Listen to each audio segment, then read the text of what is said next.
Wizards of the Coast is making a last-ditch effort to revitalize the all-but-dead standard format. And while I think what they're doing is not going to work, I have the fix that will not only save the format we all used to love, but will add tons of value to the products that you and I are buying. I'm going to tell you right now.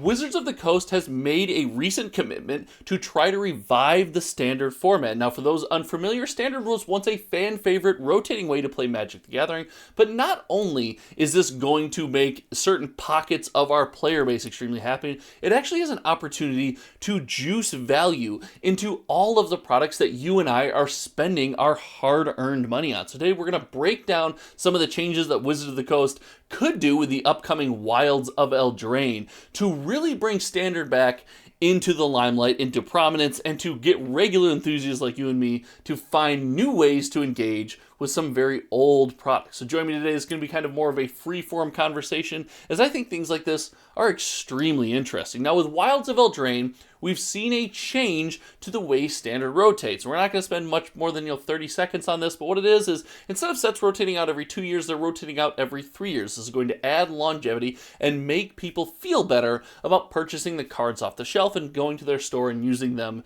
to play Magic the Gathering. But according to the data that you and I have tracked on this channel from every single sold listing of sealed product on TCG Player, well, the draft box doesn't sell very well. The set box sells much better, and the collector box also sells very well, but those cards and boxes seem to be chock full of commander chaff and things for commander players, not necessarily for standard players. So I do believe it's going to take far more than this to bring standard back into prominence. But if standard does come back and that is successful, we can expect a couple things on the secondary market and for collectors and for people who want to play standard even a bit more casually. First and foremost, I think we could see a resurgence of the draft box. There's a couple changes, and there's a big secret change I'm going to get into that I've wanted to talk about into a camera for some time now. But there's a couple changes to the draft box that could really juice that product and give people an incentive to buy that again. And right now, the draft box is not super versatile, right? There's a lack of versatility. The set box, the cards are going to go into your decks in a litany of different formats, and the pack cracking experience is just amazing. The collector box is the bling and the flash, and you're pimping out all your commander builds and adding foils to your pioneer decks, yada yada yada. The draft box right now really feels like it's just for draft. You can't really crack packs there. You're not really going to get any bling. There's nothing commander specific for the largest portion of our community to go chase after. So I think we're going to need to find a way to reinvigorate the draft box. And to do that, the Wilds of Eldraine could make one massive decision that would unlock Wizards of the Coast's most valuable consumer, and that is adding code cards to draft packs. Now, what do I mean by code cards? If you are familiar with the Pokemon trading card game, you know that when you buy a pack of Pokemon cards, you get a code that you can redeem on a digital client such as Arena, and that gives you a pack of cards on that digital client as well. And including these in draft packs would add versatility to the draft product. You could buy the product to draft, and you could buy the product that once you've bought it, once you've drafted, once you've cracked the packs or whatever you might do, you could go home to your Arena client and you could use the cards to build decks and play games. And now what this would do is this would unlock your regular enthusiast in their off hours when they're not at the FNM or over at the LGS. What I mean by that is most people who engage with Magic the Gathering find it hard to always really sit down, constantly change their decks, grind, and meet up and play new strategies and really try things out. A big example of this is Commander, right? People are so in love with Commander because you build the deck. It's a wonderful, joyous experience. You get to have this pile of some of your favorite cards, and then it just stays, right? You can always use it. It stays that way. You can then sit down with your friends and play it at the earliest convenience. This is actually a knock against Standard and why it's hard for enthusiasts to engage with Standard the way that they do something like Commander, Pioneer, or Modern in the year 2023.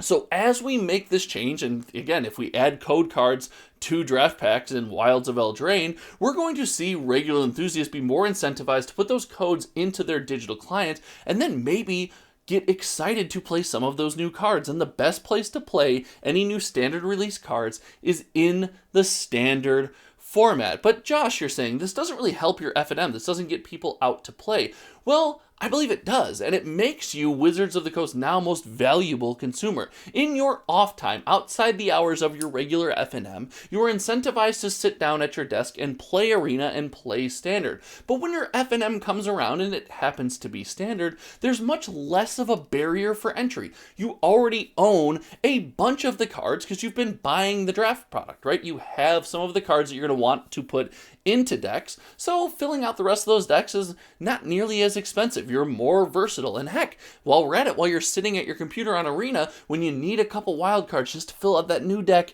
that you gotta try, I think you're going to spend money, get those gems, fill out those wild cards, and try that deck. It makes Standard a more accessible format because you can get your toes wet, get your feet wet, dip your toes in the water, if you will, in all of your free time. I think tying the digital to the physical not only creates or removes some of those barriers, but it's also going to create value to some of the products. And Wizards of the Coast could limit their exposure to any kind of risk in this way, and actually, I think it would be better. I think you're actually going to sell more product if you do this, but they could do that by capping the number of packs that you can redeem every month or per set or things of that nature. Kind of, first one's free, get you hooked a little bit for maybe 30 packs, 60 packs, 100 packs, whatever it is, and then you have to buy digital packs or buy only physical packs. But hey, at that point, I think you are either fully invested and you're going to keep playing, or you've decided, frankly, it's just not for you.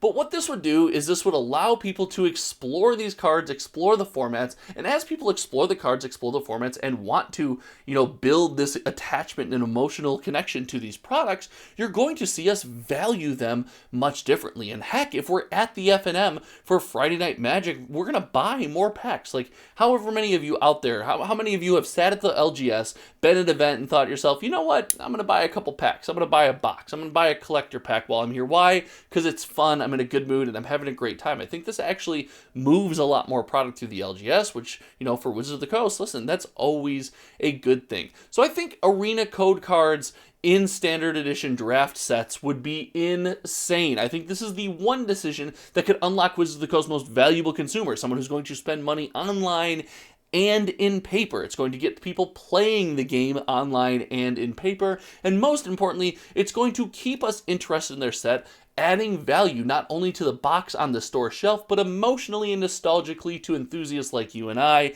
and most importantly, maybe to some of you out there that watch this channel, stable pricing on the box, the products, and the singles. But again, I want to know what you think. Now, before you just get in the comment section and tell me, no, never going to happen, Wizards of the Coast is evil. Remember, they are actively making changes to try to make things better. We might not always agree with their changes, but very rarely do they just do something and sit still and let it run forever. Magic is always changing, and frankly, sometimes we're not very happy with the change, but the change does happen. So keep that in mind and let me know, do you think this is a possibility? And if it's not, what tricks do they have up their sleeve to save Standard and make us play Standard again? I want to know in the comment section below. Again, thank you so much. If you haven't yet, smash that subscribe button. We're almost at 5,500 subs. I cannot believe it. And most importantly, share this video with a friend on social media, with a group of friends, however you interact with a Magic the Gathering community, because I think conversations like this are super fun, and I think they're extremely important. Until next time, you all know me. My name is Josh, and while this video renders, I gotta tell you, I think I might play a little bit of Arena. I've been drafting and having a good time. We'll see you guys around. Goodbye.